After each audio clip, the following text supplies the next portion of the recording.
When I went to Hurungwe and we arrived in that area, we sat down with the pastors because it's the churches that have coordinated the delivery of this care to this area. And they had been waiting all day for us to come. We got there about 3 o'clock. They'd been waiting since 6 or 7 in the morning.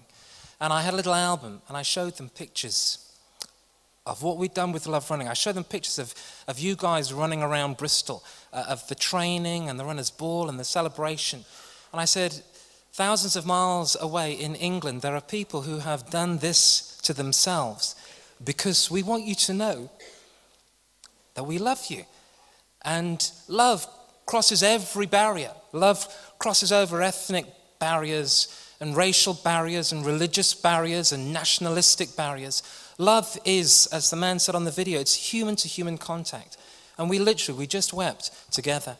And Love Running is not about the running, as I said. It's about the love. It's about us saying, listen, we've got to do something about our world.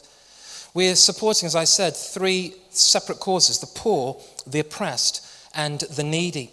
And the poor stands for this project in Zimbabwe with World Vision. So we will be giving to World Vision 1/3 of everything that we raise. The second is the oppressed. And that's actually us making a response to the absolute disgrace of clean water provision. That 900 million people in our world today have no access to clean water. And we're working with this incredible organization, Tear Fund, in an area, a mountainous area in Uganda, to provide a community of 6,000 people with clean water, fresh water, with filtration, with sanitation. 5,000 children a day around the world die because of dirty water. And we want to do something about that. And so 1/3 of everything that we give is going to go over to Uganda. And then the final 1/3 is actually going to the need on our own doorstep. In Bristol, where there are needy people, CLIC is our major charity in this regard. CLIC is a charity living with leukemia and cancer. And it's a charity that does incredible work. You've got some stuff in your packs, hopefully. But it does incredible work with families whose children have contracted leukemia or cancer. And we're going to be providing for them. We've also got 6 other charities that we are supporting, a range of community charities, everything from the homeless through to needy areas of urban deprivation, and so on and so forth. So we're giving to the poor, the oppressed, and the needy. And we've actually come up with our target. We have, as of today, 425 people signed up to do Love Running, which is an amazing amount. And so we've set our target this year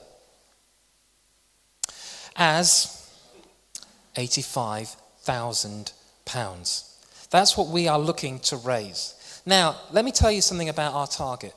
1, it is grossly unrealistic. I did not realize this. I'm really, really sorry. I apologize profusely. Because when we set up Love Running, we had no idea, no clue. We didn't know what we were doing. But it turns out that when we researched this, we are actually pitching for something which is 3 times the normal average rate of fundraising that normal, everyday, professional charities would expect to get. It's 3 times. But seeing as we didn't know what we were doing, we seem to get these things, and people seem to rise to the challenge. And the second thing about 85,000 is it's a nice round number, isn't it?